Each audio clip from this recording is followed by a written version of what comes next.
So we actually have a variety of programs for the Esports Association. One is career readiness. So we actually work with the Career Center here to better prepare our association members to learn those life skills that they are going to need so that when they make that transition over to a career pathway. Awesome, awesome. This guy, this guy, we gotta turn around. This guy wins almost every tournament we throw. I'm telling you. We gotta watch him live. He's gonna be something big. I'm telling you.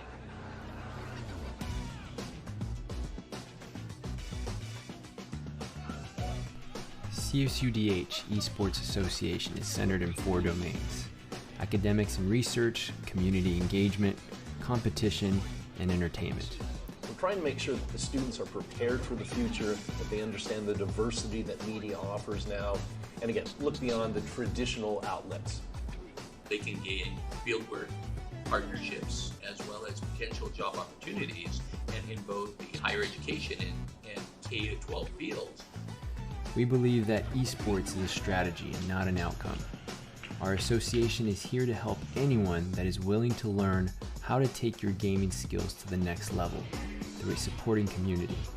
If you are looking to showcase your production talents to help support our esports teams, then this is the association for you.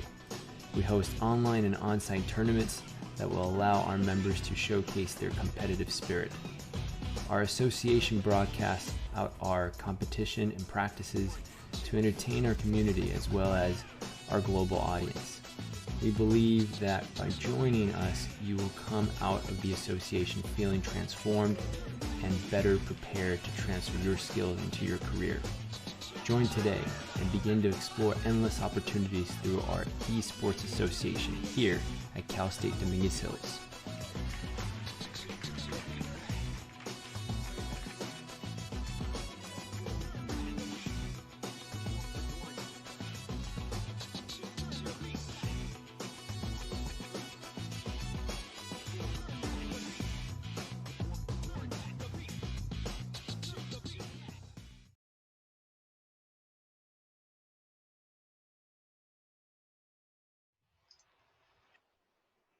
Welcome, everyone. Thank you so much for tuning in. We have a very special guest with us today. But before I introduce our special guest, I'd like to quickly just make an announcement and say thank you all to those that are viewing. Just remember that we also have different social media platforms that you can follow us in. And we really thrive on your feedback. So please feel free to provide that. Before I get into introducing, I'm going to quickly just go over the talk session title today. And today's topic is mental performance in esports. And with us today is Coach Carl Daubert. Thank you so much, Carl, for being with us. Yeah, no problem. Super excited to be here and excited to kind of get into this topic and discuss. Yeah, I'm thrilled. And the timing couldn't be more impeccable.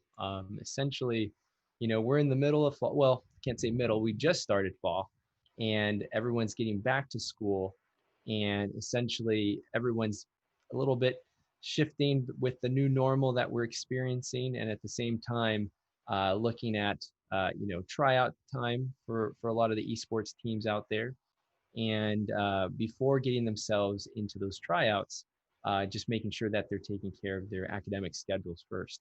But yeah, this is a great time before everybody starts ramping up the competitive side to undergo a fall season. So thank you. Yeah. All right. So Carl, let's just dive into it. If I may ask, please share your introduction of gaming and esports. Yeah. So I got started in gaming when I was really, really young. Had an old school PlayStation, played a lot of Tony Hawk Pro Skater, back in the day, and then switched over to Xbox and got really, really into Halo. That was kind of my first leap into something a little bit more competitive.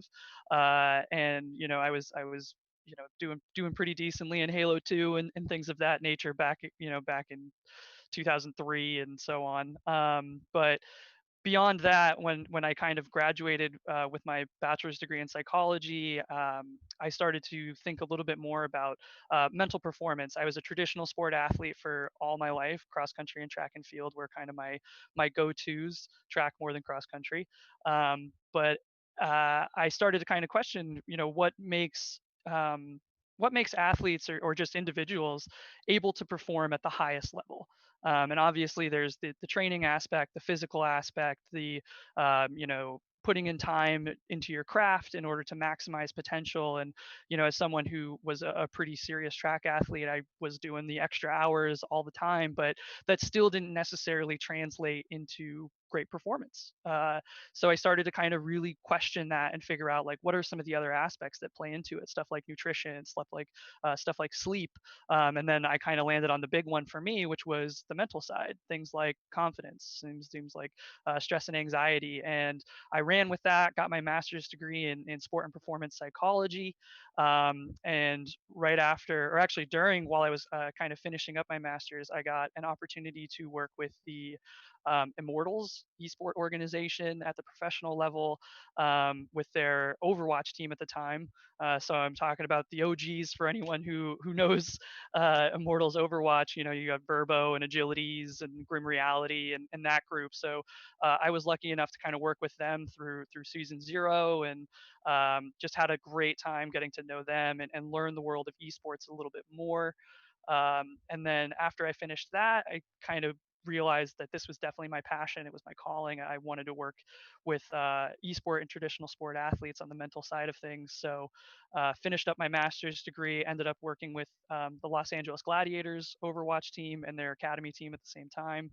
And then also, after I did that one, I worked with the Chaos Esports Dota 2 team, which is now, I believe, called the Quincy Crew because they were let go from that org. But they're also doing super well right now, which is great to see. And currently, I'm kind of across the board, just working with different esport athletes, and 3 different university traditional sports teams. But the esport athletes are kind of my pride and joy. They're my baby. Definitely love working with them, and across the gamut of esports as well. So we're talking like Fortnite. I got a couple Overwatch players. I have a couple League of Legends players, Super Smash Brothers, all games that I play personally. So it's just a lot of fun to be able to kind of like pick the brains of some of the best out there on that side of things. So that's the Yeah. long-winded answer. No. Thank you. Gosh, no, thank you. And what I'm hearing too is that, I mean, you had the chance, or you've worked with, I should say, with athletes from different levels. I mean, from the high school, from the collegiate to the pros, you really have this like full plethora of different athletes and where they're at mentally too. That's informing your work, and which is very powerful. I mean, just understanding where everyone is at current times, and then being able to assess a lot of those tendencies and where they're at, and how they essentially get to that next stage, that the next elevation, if you will. Um, so, if I may ask, I mean, what does a practice look like for you, since you're helping everyone essentially that wants to get better in their performance? What does that look like? So my work with teams typically kind of sits in 3 stages I like to work in. The first stage is kind of the education stage, and this is away from practice. This is, let's get these esport athletes into a room and let's just talk about stress and anxiety. Let's talk about confidence. Let's talk about motivation. Let's talk about burnout. Let's talk about all these different aspects that I've seen throughout my career, that esport athletes have definitely experienced throughout their careers, and we'll kind of lay the platform there, the building blocks for them to better understand what some of this stuff is, where it exists, why it is the way that it is, and the big point that we hone in on is that a lot of that stuff, if not all of it, is developable. It's a skill that can be trained. And so we start with the education piece to help them kind of understand that aspect of things, so that way when we move into the practice area, when we are sitting down at the PCs to kind of hop into scrims or whatever we're doing, um, they're in a much better place to understand that they can have a bigger impact and a bigger influence on their confidence, on their stress management, on their tilt, on those aspects of the game. And then we'll kind of, talk about what does that actually look like training wise? What are we going to do? What are our go-tos? What is our plan? How are we going to develop that skill? So that way they have a very clear focus when they sit down at their computer about what skill are we working on today? How are we going to train it? And what are we trying to accomplish? So that way by the end, step 3, we can kind of have that feedback session, figure out, hey, what's working, what's not working, what are some of the areas that we can still improve on, what areas are strong, and then that just kind of develops the self-awareness of the esport athlete. And by if I'm doing my job pretty well, by about 3 weeks in or so, I have the athletes coming to me and talking to me about the stuff that they're seeing, and the stuff that they're feeling, and how they're better able to recognize how their performance is being either enhanced or degraded by their mentality going into things. So it's kind of a 3-part system, but it definitely has worked for me in the past and continues to work for me now. So. No, thank you. Yeah, and it sounds like too, it is a process. One doesn't see necessarily the quick results, right? It really feels like an investment of time to really say, look, if I want to produce the better version of me, I really need to, self-reflect and where I'm at today, so that I can see where I want to get to, receiving the help and support, and a team that also gravitates to that same mentality, so that way that development can happen on the individual level and then hopefully as a unit, is what I'm hearing. My gosh. And then, I mean, just, if I had to throw some scenarios out there, because I'm sure teams go through this, how do you deal with, an athlete or a team that just, perhaps, they just came off a very, serious loss, right? Let's say they just experienced defeat, if you will.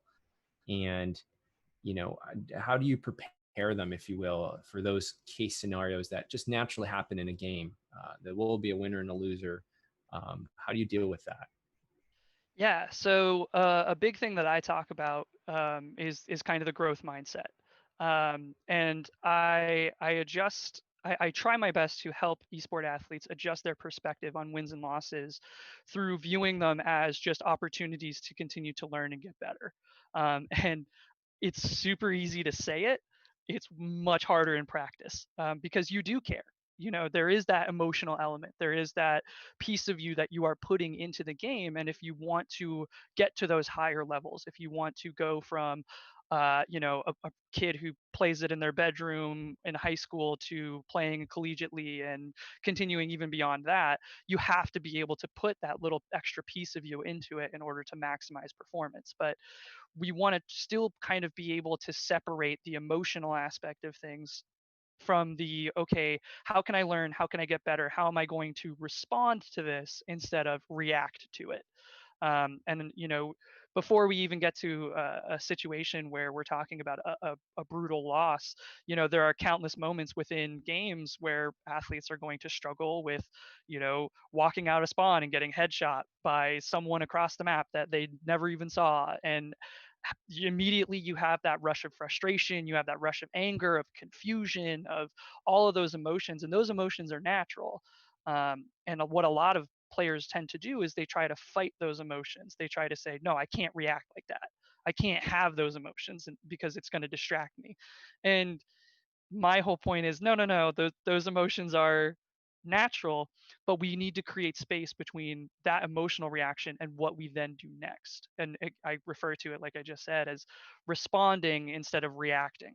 If you're reacting, you're letting your emotions control you, whereas if you respond, you're much more logical in your thought process. You're creating the situation that you want to see happen next, as opposed to kind of dwelling in that past mistake, or even just a crazy coincidence or something along those lines. So moving that into, if you're able to do that in game, it becomes much easier when you do have those big losses, those upsets, those things like that, where you're much more ready to respond to that situation, as opposed to let yourself dwell in it, let yourself kind of stay in that negative headspace. That being said, like I kind of preface, like emotions are natural. Don't fight your emotions, because the more you fight them, the longer they're going to stick around, the more that they're going to distract you. Let yourself feel it, but then have a go-to, have something that you do to help you release from that and move on to the next, whether it's a play, whether it's the next push, whether it's the next match, whether it's the next season, whatever the case is, have those go-tos kind of built in, train them throughout your season, so that way you have them available, and you'll be able to kind of uh, use them as necessary. Yeah, no, no, well said. I hear you.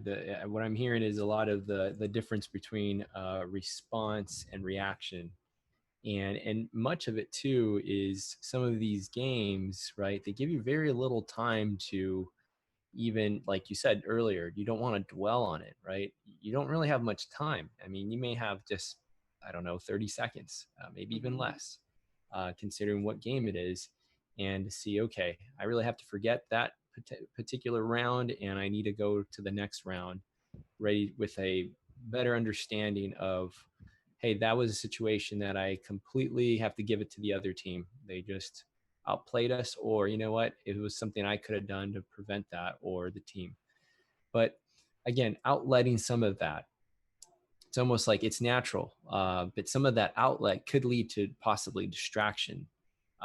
So how do you essentially create this balance of, hey, we do need an outlet, and when I say outlet, I say it with, uh, this emotion that is just raw right now, that is just getting rawer by the minute because you're in the game, with understanding how you're not necessarily affecting your team, to say, hey, we've got to really forget about this, have almost like amnesia for a minute, and just recall that we're still in this, right? The game is not over. Yep. So how do you essentially groom that, if you will, or how do you advise about that? Please share. Yeah. So the first thing is going back to this idea of training it, right? If you are an esport athlete who goes into a big tournament and you get shot in the head, and you're frustrated, you're having that moment, you're having that initial rush of emotion, and you think, your brain kind of does like a deep dive and thinks back to the weird bearded man who was like, oh, I should let go of this, but you haven't done any of the work to actually set something up for yourself. It's just going to become a bigger distraction, because you're going to be telling yourself and fighting with yourself, oh, I need to let this go, I need to do this, I need to do this, but it's still going to be there. It's still going to be dwelling, it's going to be kicking around in your head, and the distraction is just, it just becomes a different form. So the first thing is, we want to train it. We want to have it during our scrims. We want to bring it into the practice room. And if we can do it that way, we start to have a better understanding of, okay, what are my triggers? What are my situations that I've gotten upset in the past, or things that have really thrown me off my game and tilted me really, really bad. And when you start to think of it in that format, then you start to create the baby steps towards better responding to it when it does happen in those big matches, when it does happen in those big games. In terms of like actual practical things that you can do, there's a ton. And it really is figuring out which one works best for you. It's what I refer to as being your own scientist, and going into the practice room with a, hey, I'm going to try this and see if I can't overcome a little bit of that stress. I'm not saying I'm going to take care of all of it. I'm not going to say that I'm going to become a completely different player, but I'm going to see if this helps just a little bit, if this helps keep me under control, if this helps me manage my emotional state and keep myself kind of on an even keel. Something right off the bat, and you mentioned it already, is you don't have a ton of time in a lot of esports. So having something short and quick that you can do is crucial. And I would say one of the easiest things that you have any control over is your breath, is your breathing. And so being able to take a nice, solid, long, deep breath in through the nose for 7 seconds, hold it for 2 seconds, out through the mouth for another 8 or 9 seconds to really force all the air back out. If that's all you got, then we want to maximize that in practice. We want to make sure that we're taking the time to train that skill, so that way when you do have to use it in that high stress, high environment, high intensity environment, it's going to be effective for you, and it's going to, again, maybe not take everything away. It's maybe not going to reset you completely, but it's going to help you respond instead of react to the emotional state that you're in. And like I said, I mean, I've got players who use stress balls that they keep on their desk. I have players who have post-it notes that they keep on their monitor, like right in the corner or something along those lines, to help kind of keep them in the present moment, and keep them kind of able to keep that responding better than they're reacting. There's a bunch of different ways that you can do it, and definitely recommend thinking about what each individual player who's currently listening, or coaches who are listening, think about what might be some of those best methods for you, and research it a little bit, because there's a lot that you can kind of do to take back some of that control from the tilt, from the stress and anxiety, from those aspects of things. No, well said. I totally like what you said earlier about being your own scientist, right? We really know ourselves, and this is the whole process of knowing even ourselves, even in a deeper method. How do we react, or how do we respond in these scenarios that we're in, right? And yeah, a game is a game, but at the same time, there's so many different scenarios within the game that we don't know until we put ourselves in those positions. How do we respond? How do we react? And how is that working out for us lately?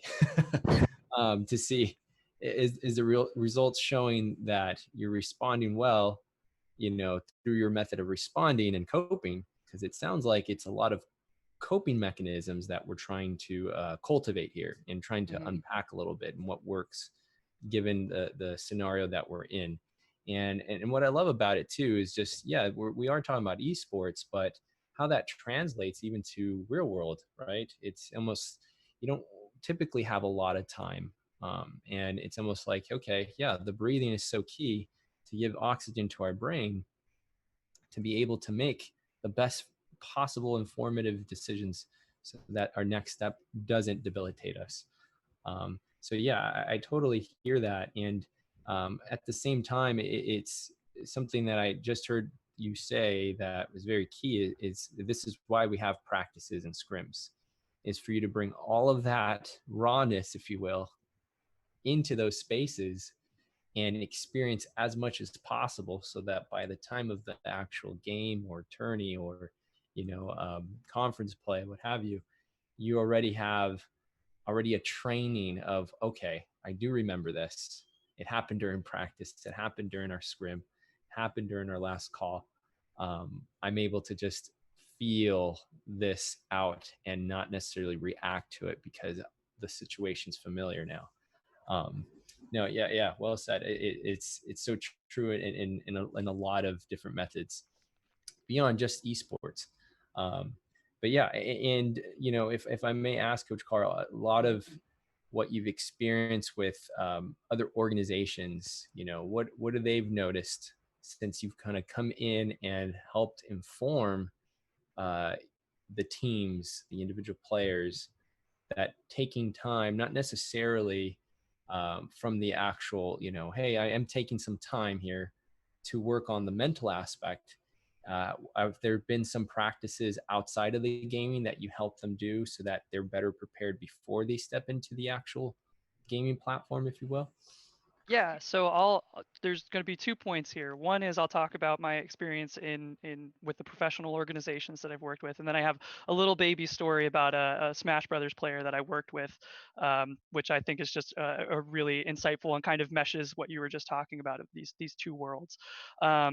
So with my professional organizations, it's really interesting. I talk to coaches, and I'll talk to the head coach, the assistant coaches, and I'll ask them, like, how much on a scale of 1 to 10 do you feel like your players, when they sit down for a scrim, are deliberately practicing?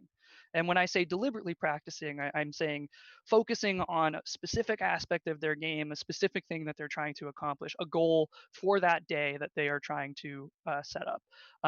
And one of the biggest things that tells me that I'm doing my job correctly is that when I ask that question, I'll get kind of the eyebrow raised, like, oh, I've never really thought about that. We just kind of hop into scrims and the kids play or the guys play, and then we'll have like a VOD review and we'll just discuss what happened. And I challenge coaches, I challenge players to be more deliberate with their practice, both not even just from the mental side of things, but also from the strategic side, from the mechanics side. Um, let's have a very clear intention and purpose with the way that we're training.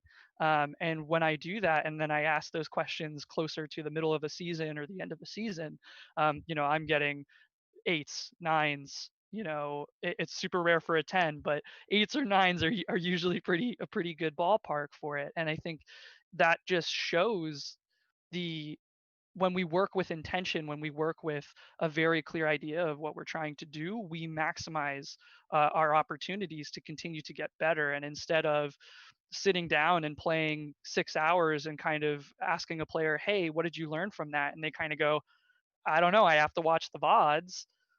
That's not a super great answer for me. And it worries me. And that's something where I go, okay, well, let's maybe go into this next block with a bit of a more intentional focus here. And we're working on a lot of different things at that point, because a player's ability to stay focused and stay in their game is a huge skill in and of itself. So if they're working with deliberate practice, that's not just going to translate in them getting better at whatever skill they're working on or whatever thing that they're trying to deliberately practice, but it's also going to help their focus and their ability to stay in tune with their team and communicate better and be more on top of mistakes and be able to recognize those flaws in their own game. And it just creates a really awesome circle of just positive impact for both the individual player and then branching out to the team. And you're going to have those days where you're not going to be at your best. And if you've created a culture where that is the mindset, where we're deliberately working to get better at this, other players are in a much better position to help pick you up on those days where maybe you're not feeling the best. So that's kind of been my experience with the professional side of things. um, the little story that I have is I was working with a Smash Brothers player. He's very high ranked actually, with the character that he plays. I won't say too much for kind of personal uh, liability and things like that, and client privilege. But um, he texted me the morning of a really big tournament for him.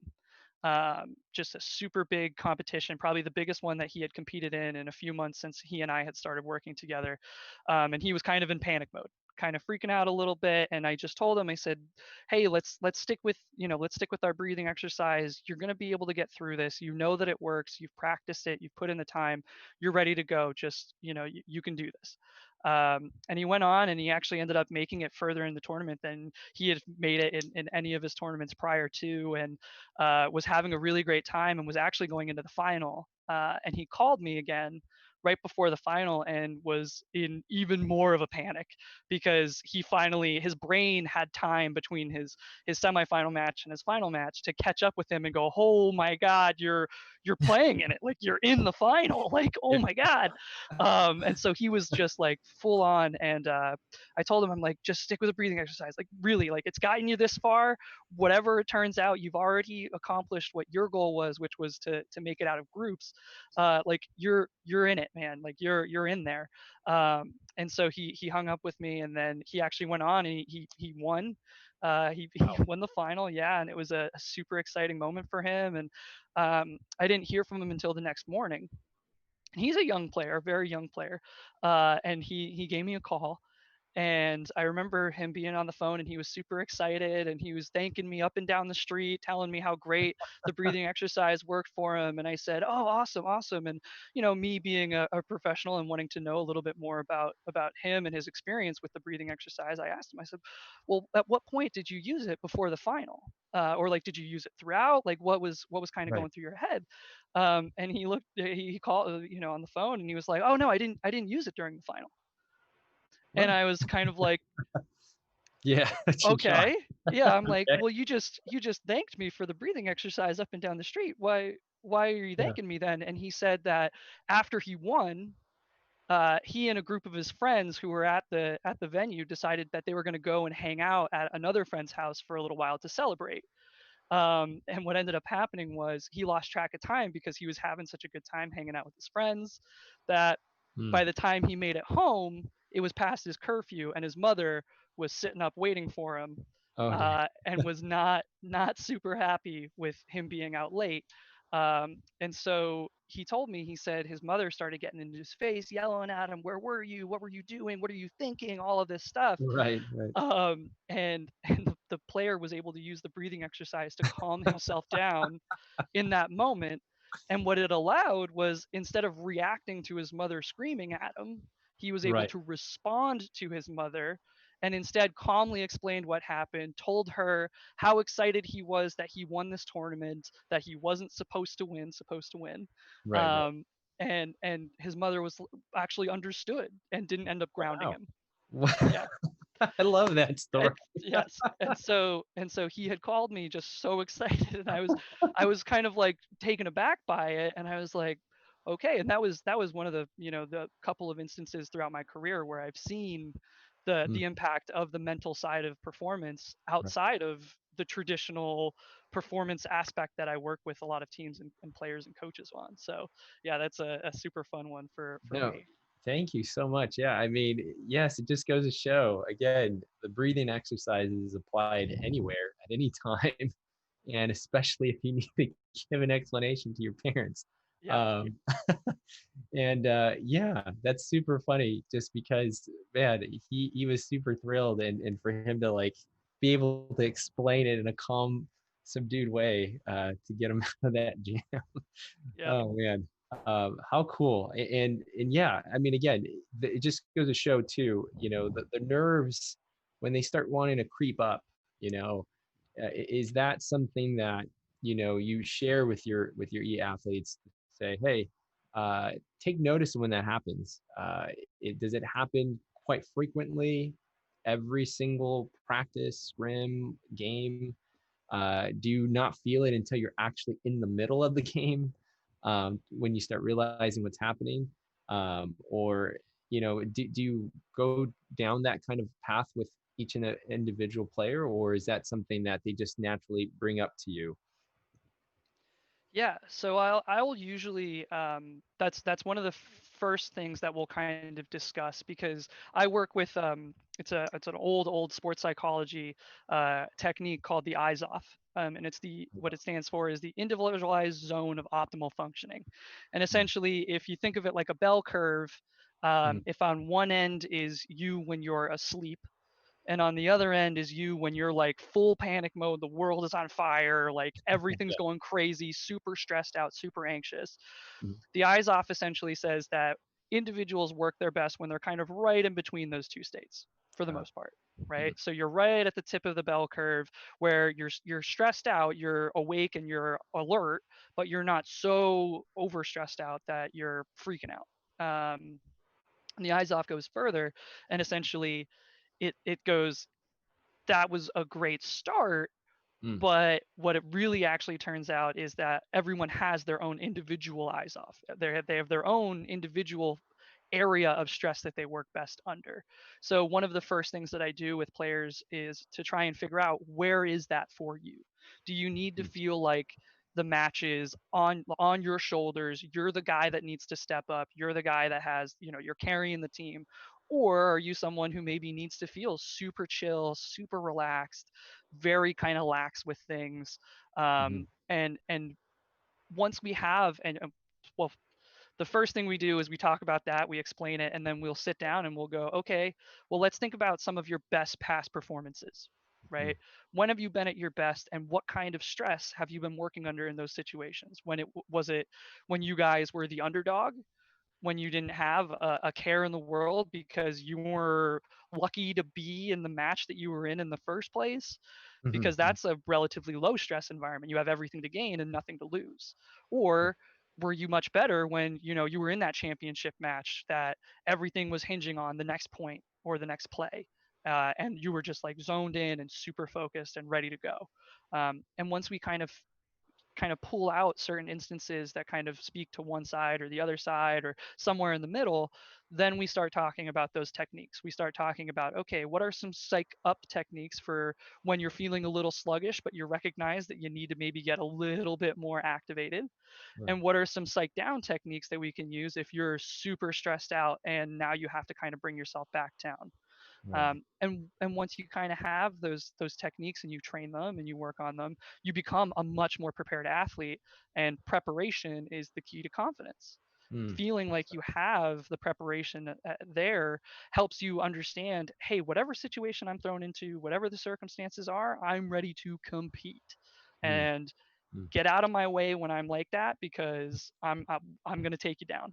Um, and that's the best way to kind of help develop that confidence piece, and that preparation piece is really taking the time to develop those techniques, figure out what your eyes off is, and then try and hit that mark as consistently as you can using those techniques on the day to day.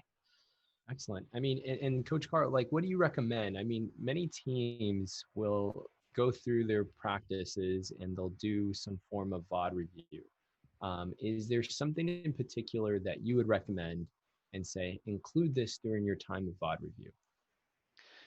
During VOD reviews are a very interesting time, because you're able to see a lot of times what players focus on is the mistakes aspects of things, right? The Mm-hmm. positioning errors, the mechanical issues, the I overreached here, I didn't push hard enough here, or those things. And so, I mean, it could be as simple as implementing something more akin to a compliment sandwich into your style of things. A compliment sandwich, for anyone who doesn't know, which I Mm-hmm. feel like everyone at this point does, but a compliment sandwich being you tell yourself something good that you did, something that you done well, then you kind of fill the middle in with maybe something you need to work on, a skill set that you need to develop or think about a little bit more critically, and then you kind of finish with another compliment to yourself.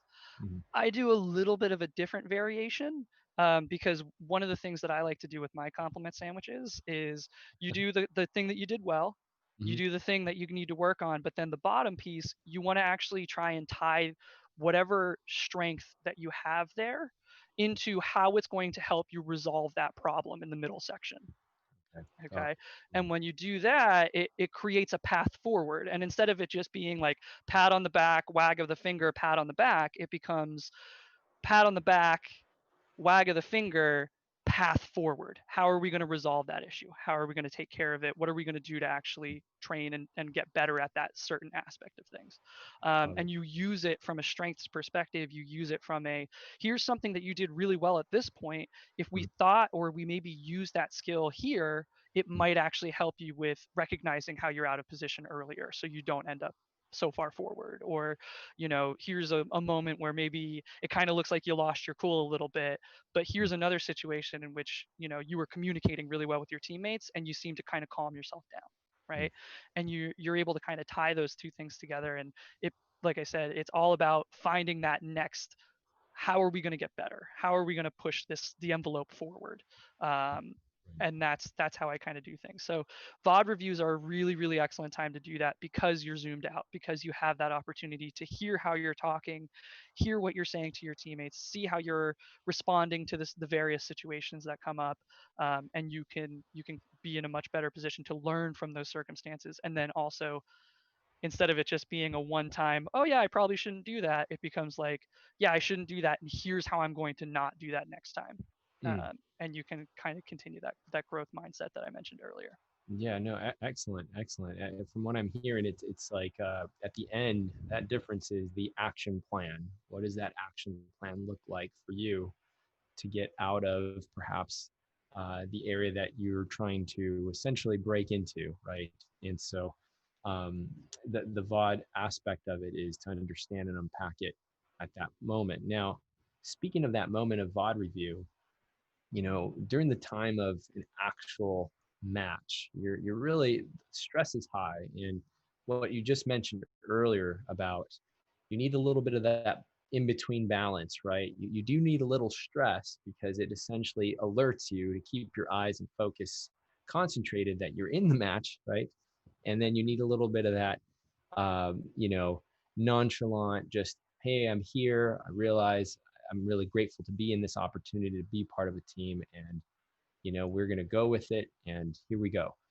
And so, in that aspect where emotions can be heightened, in this space because you're dealing with other teammates and other teams, when is the right time to actually do a VOD review? That's a great question. I think there's structure in the form of doing it directly after a match or directly after scrims, Mhm. where it offers an opportunity to work on specific skills. And then there's, the opportunity to do it before scrims, like a previous match or the day before's matches or whatever, before scrims, to kind of give maybe a more direct focus, and you're developing a skill set there. So I don't think that there's necessarily a cover all, this is the only time you should do scrims, or VOD review. It becomes more of, what are you trying to work on? What are you trying to get your players to think about? What are you trying to think about yourself if you're doing individual VOD review? Because if you're trying to give yourself a focus, before scrims would probably be a really great idea to kind of help hone in on a specific aspect of things and see how you've done it in the past, and then try and make those adjustments in the upcoming scrim. There's also something to be said about, I don't know about the people who are currently listening, but you scrim for 2 to 6 hours, you're probably going to be pretty mentally drained by the end of that.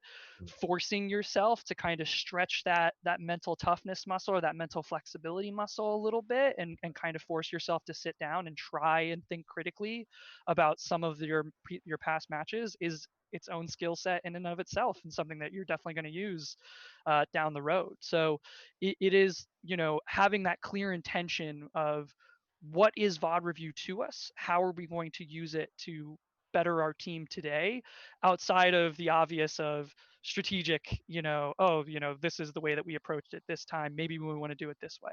That's only half the game. And so you want to take the time to think more critically about where you place VOD review in your schedule, and what it is, the purpose of it. No, no, thank you. Yeah, and I asked that because even with VOD reviews, like it sounds like we're always trying to aim for the mechanical skills. But again, there's a lot of feeling and emotions and rawness that is happening during the time of game. And how do we improve that during the time of the actual competition, or of a match, right? That, or a tournament? Do we, in some sense, have to include some form of questioning of, hey, at this moment right here, do you recall how you felt during this time? And if you do, then great, share. If you don't, then maybe kind of keep mindfulness of that, because it sounds like a lot of it is just knowing, hey, we want to not react, of course, better respond, but knowing that those emotions are raw, and how do we essentially uh, be able to contain it during the time of the actual gameplay of a competition match, so that we're not putting ourselves into a repeat without preparation of that emotion that we just had to experience during practice. Yeah. Hope I didn't lose you there. No, no, I think I'm getting it. I think I'm getting it. And something that I like to do with my players is, when I talk about scrims, and coaches not necessarily a super huge fan of this, but when I talk about scrims, I see it as only a learning opportunity. There is no winning or losing in scrims. Right. It is just an opportunity for you to learn. So something that I have my or when I work with players, something that I recommend is, keep a notepad near you when you are in scrims, and go into it with the idea of, maybe it's a matter of like, all right, I'm going to try and figure out what situations tilt me, and Mm, what situations cause me to lose that emotional piece, and, got it. and start to dwell on things. And it could be as simple as just keeping the notepad right near you, and Notepad, just right. making check marks or time stamps, Mm, or how many times you did it, what it felt like, if you have the opportunity and the time to be able to do that, and not completely distract yourself away from right. what you're doing in game. I'm not saying sit down and write a two-page novel in the middle of a scrim, Right. but do try and force that aspect of, okay, I'm gonna try and keep track of this. I'm gonna journal this, so Yeah. that way I'm in a much better position when I do sit down for VOD review, or when my coach asks me like, hey, it kind of seemed like you lost it there. You have a better understanding of where that came from, why that happened, what you're gonna, and then you can create, like we talked about, that action plan, how Right. we're gonna better react to it the next time, or how we're gonna better respond to it, excuse me, Yeah. the next time. Uh, so that way you're kind of continuing to develop that skill set and Yeah. continue to practice it. No, right on. And you know, you mentioned something earlier too that you know, it's these triggers, right? And sometimes I feel that you know maybe we don't know what those triggers are until we get into that situation, right? It's almost like, hey, I'm going to come in with an open mindset, but I don't know what it's going to be until I'm in it, right? Especially if we're going to play a new game title or whatever it is, right? Or you're with a new team and trainings can be a little bit different because everybody has different backgrounds coming into this space, having to get themselves acclimated into this team. Um, you know, where does it feel like one can say, hey, I realize this is a trigger for me. Like this is something that it's a me problem, but it's also something I'm noticing that I want to voice out so that the team knows a little bit about me and how I can get the best version of me to come out.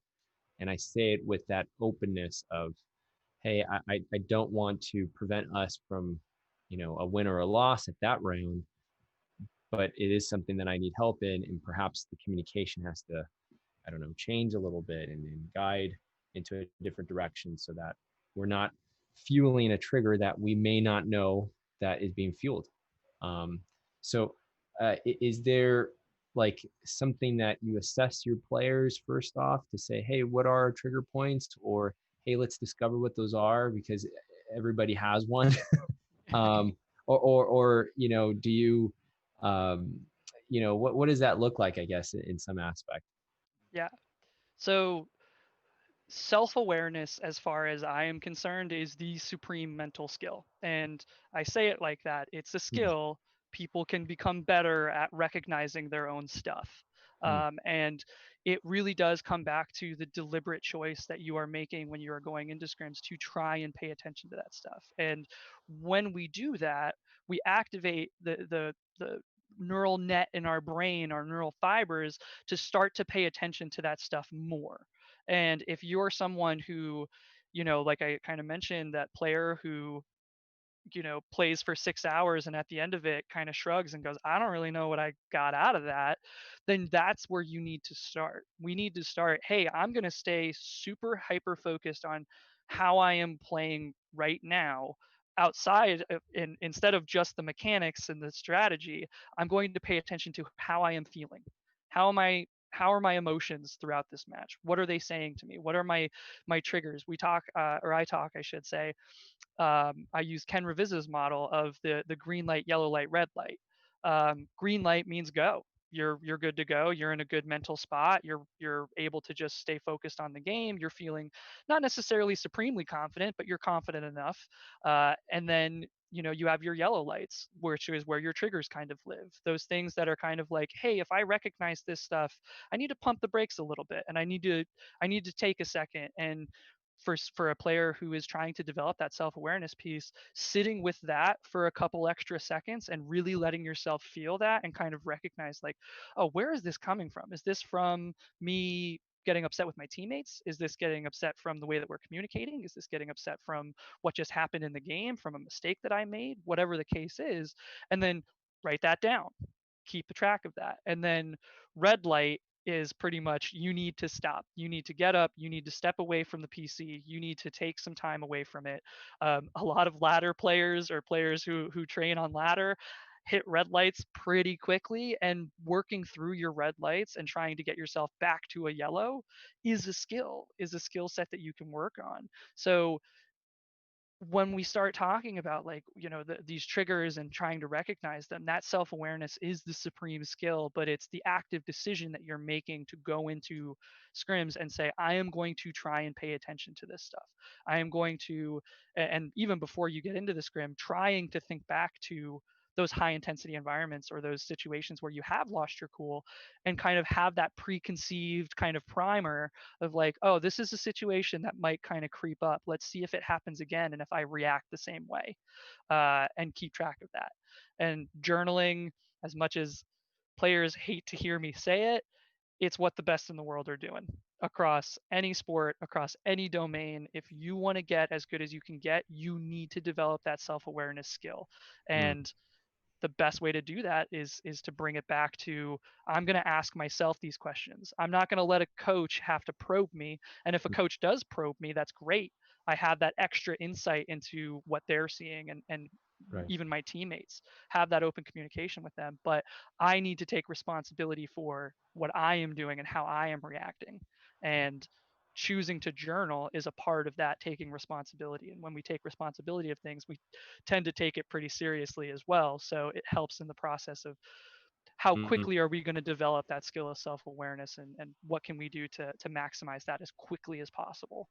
No, I love it. Yes. And a great question came up from our chat. I do want to ask this. How much does mental performance play in recruiting? Thank you so much on the chat. Yeah, thanks for the question, and it's an excellent one. Yeah. It's really dependent on the team. It's really dependent on the emphasis. And one of the first questions that I like to ask teams, like especially coaches, the people who are going to be doing recruiting, is how much of this game, how much of your team do you think is mental, right? And this is an old school like question that sports psychs have been asking coaches and players for years and years and years. Because if you say that 30% of the game is mental, 50% of the game is mental, 80% of the game is mental, my next question is, okay, well, how much are you taking that into account? How much are you actually paying attention to that stuff, to those factors? And a lot of times I'll get eyebrows on that question too, where they'll go, I mean, it's hard to tell. I don't know. This player says that they're pretty good mentally. This player says that they struggle sometimes. Or, I mean, it's really, really hard to pin down some of those X's and O's. And that's where, when recruiting, I always recommend going back to how much is this player's language when you sit down and you talk with them? How much of it is growth mindset oriented? How much of it is them focusing on how they're going to get better, and what they treat wins and losses like, what they treat the mental part of their performance like? How seriously do they take it? Do they consider it? Now, again, if a player tells me that they've never thought of the mental game before, I am not going to be shocked, because a lot of especially young esports players don't consider this stuff. And that's why anyone who's looking to take their performance to the next level, that's a really good tip from me, is just start to consider this stuff, because that's how you're going to get a leg up on your competition. But back to the original question. Um, Yeah. Yeah. so yeah, so the recruitment piece, it's really really hard, and Mhm. it's really difficult to recruit a player, under the notion of, oh, this player is going to be super confident for us, he's going to be a rock, when you maybe don't have all of the information in order to be able to see that. But going back to the whole point of kind of mental skills training, the whole point of my job is, even if you aren't necessarily the most mentally fit player right now, Mhm. you can train that skill and become that player. It's about the openness, the willingness to take a magnifying glass to that aspect of your performance, Mhm. that I think coaches should be paying attention to, especially when they're sitting down and trying to figure out who to recruit and for what positions and things like that. Gosh, well said. My goodness. I can't believe this, Coach Carl. We're basically almost out of time. This has been a blast, getting your insight, getting your coaching perspective, especially on the mental side. I think it's definitely something that's heavily needed, and yeah, making us more self-aware.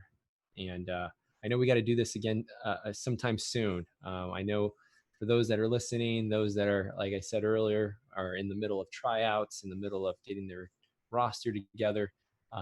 They're, this is perfect timing to start looking and assessing their own teams in this criteria. But if you could, as I always mention to all of our, special guest speakers, if you could share with us some words of wisdom to take us home. Yeah. Let's see. Words of wisdom. The big thing that I would kind of hope to leave with your audience is that these aspects that are oftentimes talked about, like confidence and tilt, and the mental side of performance, is often talked in terms of something you either have or you don't. You're either a confident person or you're not. You're either a motivated self-starter or you're just not. And challenge that. is my word of advice, or my kind of little bit of wisdom. Challenge that, because you can have far more control over that stuff than you might think you do. It takes the deliberate practice. It takes asking the questions to the right people, and figuring out, again, being your own scientist, figuring out what that looks like for you. But you can do that stuff. You can have more control over this. It is not by any means something that's innate and that you're born with. So take the time to consider that and be open to the prospect of new opportunities and new ways to grow as a person. Excellent. Gosh, well said. And to everybody that tuned in, thank you so much. And we'll see you next time. Okay. Thank you. Be well. Bye.